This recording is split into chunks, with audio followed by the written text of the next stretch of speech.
The story of Silver Creek and its mills is really a tale of two villages, Ceresco and Ripon. Both of these side-by-side settlements of the 1840s had their inspiration in the quiet, silvery stream of water that came to be known as Silver Creek. Silver Creek offered a valuable energy, an energy that would drive the mills, that would grind the grain, that would provide the economic resources for these two mid-19th century towns. The beginning of Silver Creek lies in the bubbling water of two large springs on a farm located in Fond du Lac County, Wisconsin. In 1844, the farm was owned by Alman Osborne on Osborne Road in Matoman Township. Today the road is called Callan Road. Mr. Osborne built a large farmhouse next to the springs. He had no other farm buildings on the land. That would come later.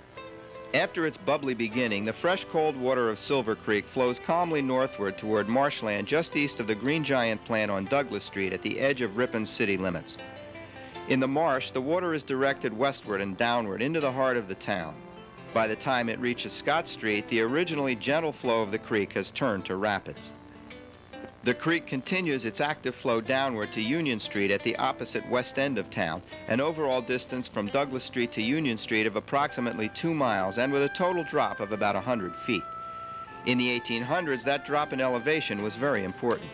The drop created rapids, which meant water power to turn the water wheels of mills, so economically vital in those days.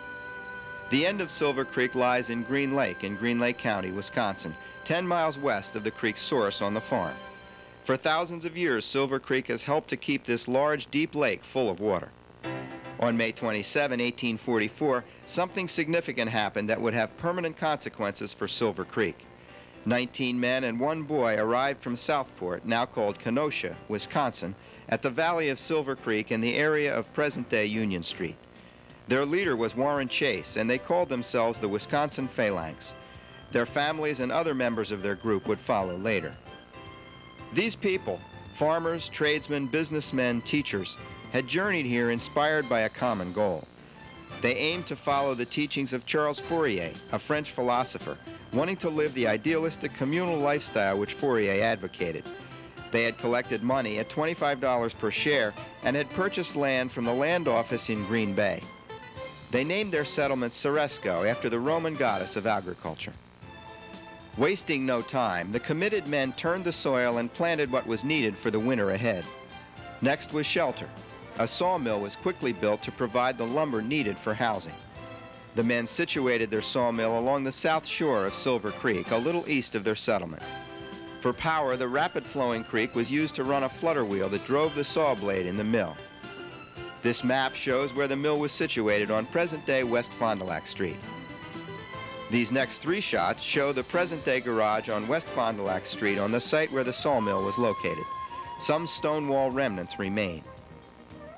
With the aid of their new sawmill, the Phalanx's first building, the Longhouse, was erected and used for housing. Other buildings followed. A second longhouse was built from lumber bought in Berlin. This house is still standing today. Here are depictions of 5 of their other buildings.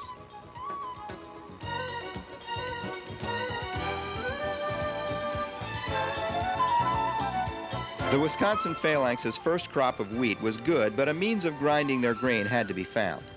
So as a temporary measure, they used their sawmill by installing a grinding stone called a burr stone.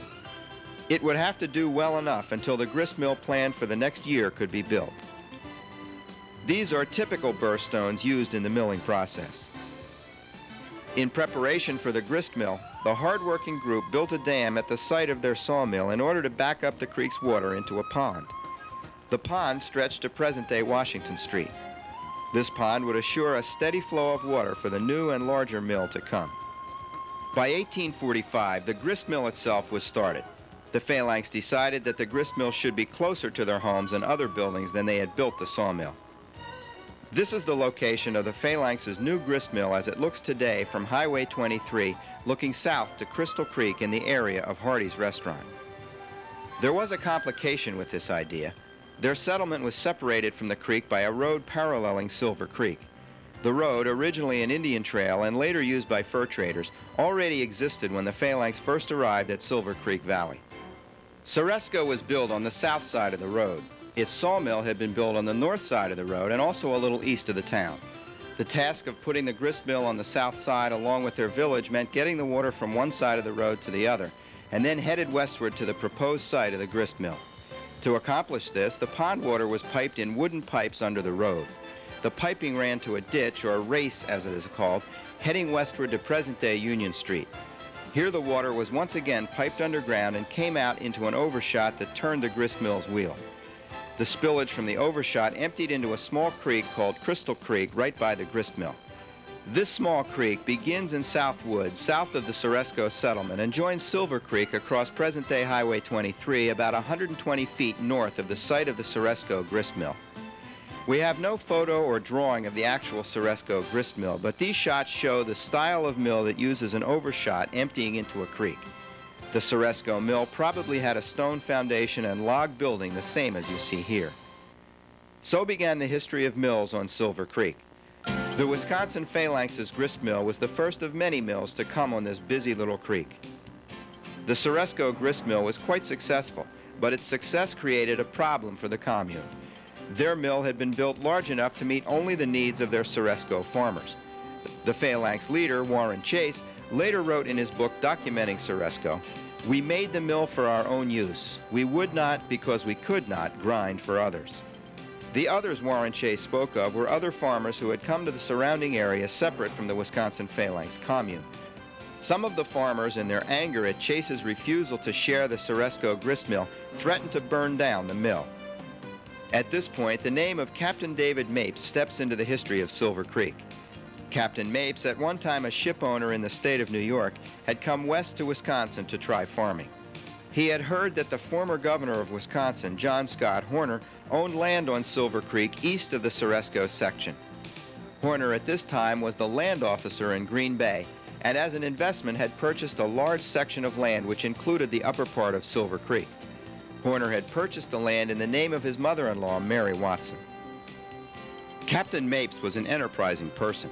Back east, he had started a new town in New York State. Now he easily recognized the potential for the same adventure here where land was fertile and water power accessible. Mapes discussed the idea with John Scott Horner. Both men knew if a mill were built, a new village could certainly start up. Together, they made plans. Horner had the land and Mapes had the energy and experience to know what was needed. Together, they had the wherewithal to build a town. John Scott Horner made the requirement in his agreement with Captain David Mapes that he, Horner, should name the town. He wished to call it Ripon, after his family's hometown of Ripon, England. Mapes agreed and set about to fulfill Horner's other requirements that a dam, a mill pond, and a mill be built. Also, Horner's sharing of his land with Mapes required that a hotel be built near the mill and that both the mill and the hotel operate for a minimum of 1 year. The purpose of the hotel was to house prospective customers and lot buyers. With these agreements, Horner split ownership of his land, giving alternate lots to himself and Mapes. Later in his autobiography, Mapes told of screening his buyers, allowing only hard-working tradesmen to settle in his town. Now Mapes was equipped with land and water rights.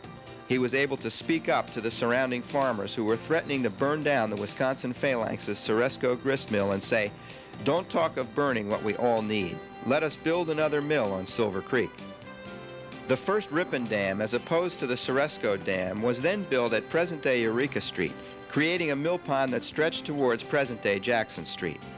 The water from the pond was piped in wooden pipes to the mill, which was built about 1/8 of a mile west of the pond to the north end of what is present-day Mill Street. Near the mill, near where the Ripon Fire Station now stands, Mapes built his hotel, thus fulfilling all of Horner's requirements for their agreement: the dam and pond, the mill, and the hotel. So in 1849, the town of Ripon, Wisconsin was founded, having its start by the water of Silver Creek. In 1853, spurred by the success of his first mill, Captain Mapes built another dam and pond at present-day Scott Street. He situated its mill on the west bank of Silver Creek by the dam. Because of its height and stone construction, Mapes called it the Gothic Mill. We have no drawings, photos, or archaeological remains of Gothic Mill. According to the Ripon Home newspaper of February 20, 1857, the mill had 2 runs of burr stones. Another description may be found in the 1880 history of Fond du Lac County, which states, "Gothic Mill, The Old Stone Mill, as it is now called, was erected on Silver Creek, where that stream crosses Scott Street, in 1853, and was opened for business in December of that year. It was a stone building 3 stories high and run by water. D.P. Mapes, the proprietor, was its builder. It was in use about 20 years, coming into the hands of G.W. Dellinger in 1862, who is the present owner of the building and the water power. The Gothic was always a custom mill. By 1851, the members of the Wisconsin Phalanx had decided to disband. The commune, which at its peak had grown in membership to about 200, had been economically successful, but socially it had disappointments and the members lost their original zeal. They sold their land and equipment to their own members and also to others outside their community. Some of the members remained in Ceresco, others moved away to the nearby town of Berlin, and some headed west to California. This plaque commemorates the Ceresco commune and is erected in a park on present-day Union Street in front of what was the commune's second longhouse, still standing today but remodeled and used as apartments. The Ceresco grist mill, Silver Creek's first mill, was sold by the Phalanx in 1851 to a miller who had assisted in its building, Mr. George W. Dellinger, who bought the mill together with a banker, Mr. E. Brockway. This transaction between the Phalanx and Dellinger and Brockway was the first in a long series of other building, selling, and buying of the mills to come on Silver Creek. There were now a total of 3 mills and 3 ponds on Silver Creek, the first and most western being the original Ceresco mill at Union Street, now owned by Mr. Dellinger, Mapes' new Gothic mill being the most eastern at Scott Street, and in between the two, the Mill Street Mill at Mill Street. The Mill Street Mill Pond was called Middle Pond because it was in between the other two. In 1856, a 4th dam and mill were built at the Arcade area of the creek, west of the 2 villages of Ripon and Ceresco. Today, a restaurant stands next to the site of the mill. The pond was called the Arcade Mill Pond, but the mill was named the Empire. The pond and mill were built by Combs Paddock & Company at a cost of $14,000. It was run mostly as a custom mill, grinding wheat to individual specifications. Records show that this mill was eventually sold by David Babcock to J.N. Foster as the Arcade Mill, located on Section 18 in Ripon Township. Records also show that the Arcade Mill had also been owned and operated by Albert and Harley Knorr at some time. In 1904, the Arcade Mill burned down. It was the first of most of the mills to find their end through fire. An interesting side story is that in 1920, the chimney of the burn mill was torn down and its bricks were used to construct J.B. Barlow's house, still standing today on the southwest corner of Watertown and Ransom Streets in Ripon. About the same time as the Arcade Mill, there apparently was a mill east of the Arcade Empire Mill. The revelation of this mill comes from a Ripon newspaper called the Ripon Home on February 20, 1857. It tells of a mill located below the Ceresco Mill, which was owned and conducted by a Mr. Ryu. The exact location of this mill is not given in this article and remains a mystery. No other information about it has been found to date. Returning to the history of the Mill Street Mill, Captain Mapes' first mill, which used the Middle Pond, and the Gothic Mill, his second mill, which used the Gothic Pond, Mapes eventually sold both of these mills to Hinton, Reitman and Company. The exact date is not known, but it must have been before 1862 because in that year records show both mills being sold to Mr. Dellinger. Now Mr. Dellinger owned all 3 major mills on the creek, the Ceresco Mill, which he had by this time rebuilt, the Mill Street Mill, and the Gothic Mill. To further complicate the long saga of buying and selling of the Silver Creek flour mills, Mr. Dellinger, in turn, after buying the Mill Street Mill in 1862, then sold it in 1869 to a Mr. Shepard, who owned it from 1869 to 1879. Mr. Shepard operated the mill with the old-style burr stone. He called it the Ripon Mills. Apparently, Mr. Shepard did not do well financially using this older burr stone method because records state that Mr. Dellinger had to take it back. By some fate, within the year that Dellinger repossessed Ripon Mills, it burned down. At this time, Mr. Dellinger did 2 things. He built a new mill at the same site, and he made a major change in the water power route. He wanted to turn out more flour. This meant he would need more hydropower to run the mill, and this in turn meant that more drop, or more headwater as it is called, was required to gain the additional power. Dellinger cleverly saw that by piping the water needed for the Ripon Mills from the upper Scott Street Dam instead of the middle dam would give him double the amount of headwater. Instead of 25 feet of head, he would have 50 feet. With this goal in mind, Dellinger in 1864 set out using wooden pipes to pipe the water from the Scott Street Dam directly to his Mill Street Ripon Mills site, a distance of about 1/4 of a mile and bypassing the middle pond and dam. This shot shows just an example of a wooden-style pipe. It's not an actual remnant of Dellinger's water pipe, though it is a remnant of a gas pipeline found in Ripon. These two shots are along the route of Dellinger's piping on Scott Street, but with later-day piping. Mr. Dellinger then renamed his new mill the Ripon City Mills. The story of the Ripon City Mills now reflects back to the Ceresco Mill. Dellinger bought the Ceresco Mill in 1851 and later sold it to Mr. H.B. Bateman, who in turn sold the Ceresco Mill to William S. Crowther and Crowther's partner, Mr. J.B. Duclius. After Mr. Duclius died, Crowther in 1885 bought up Duclius' share in the company.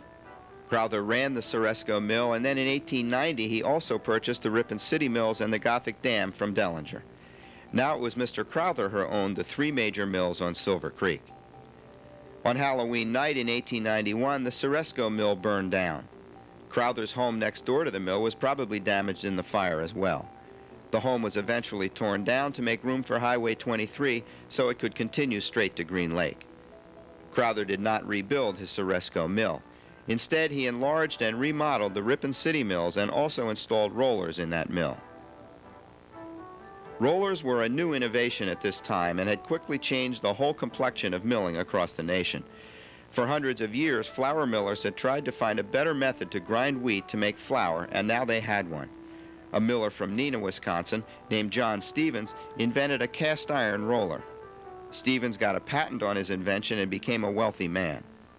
Rollers improved wheat production to a degree that demanded mills to convert their burrstone mills to rollers or face shutting down. After installing rollers in his Ripon City Mills, Crowther appropriately renamed his mill Ripon Roller Mills. This was the same name he had been using for his Ceresco Mill, where he had first installed the new rollers. The Ripon Roller Mills at the foot of Mill Street was now the only flouring mill left on Silver Creek. The magic of these new rollers was that they produced a white flour quickly and easily. Previously, a white flour could be produced, but it took a lot more time, so that mills ground only a small percentage of their wheat into white flour. With the coming of rollers, large quantities could be milled and at a lower cost. White flour became so reasonably priced that bakeries sprang up and flourished. Here at the Ripon Roller Mills, a fine white flour called White Lily was produced. White Lily was sold in the United States and in England. To quote an article by Stuart B. Nash in the centennial edition of the Ripon Commonwealth Press, Thursday, August 26, 1965, "It was in this mill that he, Crowther, milled White Lily flour, one of the finest flours in the country. It was a high-grade, short patent, which means that much of the lower-grade flour was removed, hard spring wheat flour. This mill, as I have just said, was located at the north end of Mill Street, just 1 block north of the public square. It could produce 100 barrels of flour per day and was operated mainly by water power with steam as an auxiliary. It also had a railroad siding, a great benefit for shipping. This mill was 5 floors high, the tallest building in Ripon." On May 15, 1909, the Gothic Dam and Ripon Roller Mill were sold to Mr. Thomas B. Genge. Mr. Genge had been in partnership with William Widlake at the Widlake Flour Mill in Green Lake for several years. In 1910, when the wooden trunk line between the Gothic Dam and the Ripon Roller Mill was leaking badly, Mr. Genge replaced it with a 34-inch diameter steel pipe. It was also at this time that the Eureka Street Dam was opened up and Middle Pond released into the natural flow of Silver Creek. Stuart Nash writes in the same article quoted earlier that he had the job of tarring this steel pipe for $5. World War I began in 1914 and had its effect on flour mills. Flour was needed and business was booming for mills across the nation. Mr. Genge was still producing the White Lily flour. This same year that the war began, Mr. Genge sold the Ripon Roller Mills to Henry O. Nash. Nash eventually renamed it Ripon Mills when he took out the rollers. In the same centennial edition of the Commonwealth Press, Stuart Nash, Henry's son, tells of the Nash ownership as follows. "In 1917, Genge sold out to my father, Henry O. Nash, who formed a family corporation with my sister, Carolyn Nash Lathrop, my brother William, and me as stockholders with him. I was the only one of the children who became active in the firm. Business grew as the demand for American food abroad increased. After the U.S. entered the First World War, the business boomed even more as the U.S. continued to feed a big part of the world. Sale of white lily flour was heavy in Ripon stores and all stores within a trucking distance. We were also shipping low-grade flour to Milwaukee, Chicago, and New York. The farmers were raising all the wheat they could because of a guaranteed price. Local wheat was of increasingly high quality because of commercial fertilizers. Trucks and tractors were coming into farm use. We were caught in the farm revolution. When the war ended, our business slumped. Competition was stiff, with many new and efficient mills in operation. It was estimated that if all the flour mills in our country operated for 2 months, they would produce a year's supply of flour for the entire U.S. The overcapacity was so great. Farm commodity prices dropped sharply for a year or two before leveling off in 1922.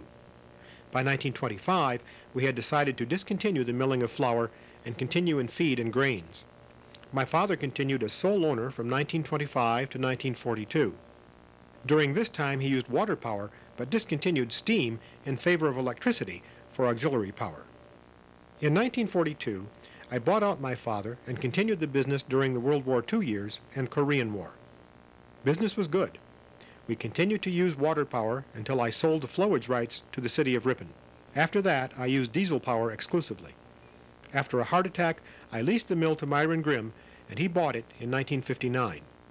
It burned in October 1962. In 1970, the land immediately west of the Ripon Roller Mill was given by the Nash family to the city of Ripon for the location of a new city-owned public library. In 1972, the Ripon Public Library opened its doors to the community. As we look at Silver Creek today, we can recall the words written by Captain David Mapes in his autobiography. In 1845, I did find it, right here in the midst of these beautiful and fertile prairies and openings, right here upon the banks of your beautiful Silver Creek. Those of you who were here early enough to have seen it as nature made it, with its silvery creek leaping and jumping over rock and gravel, between its sloping green banks and skirted with handsome groves upon hills and in valleys, will, along with me, remember its great beauty with almost a regret that it must make way for your present splendid improvements, your princely stores, your gorgeous palaces, and the activity of an energetic go-ahead city. And so ends the history of the mills on Silver Creek. There are two pertinent postscripts to this history of Silver Creek and its mills. The Osborne farm, where Silver Creek begins, was sold in 1893 to John Thorndike. The Thorndikes had twin daughters. Gertrude and Grace were born in 1894. Gertrude lived at the Thorndike farmstead until 1977, when she took up residence at Parkview Nursing Home. The Callan family, who lives nearby the Thorndike farm, took care of the farm, which was unoccupied from 1977 to 1987. Some incidences of vandalism occurred during this time. On February 12, 1987, the farmhouse burned down. Gertrude died 2 months later. The second postscript is to mention another mill along Silver Creek. It stood at Jackson Street and can be seen in this shot. It was called the Tim Berry Box Wood Mill and started operation in 1877. Tim Mill was not included in the history of Silver Creek and its mills because it had no water wheel and did not use the creek's water for any power source. Tim's Berry Box Wood Mill was more of a factory which manufactured berry boxes. Tim's mill did use Silver Creek to run wooden logs from the railroad siding to the mill. The mill continued operation until about 1930, when Julius Tim, the owner, died. Here you see the same location as it looks today.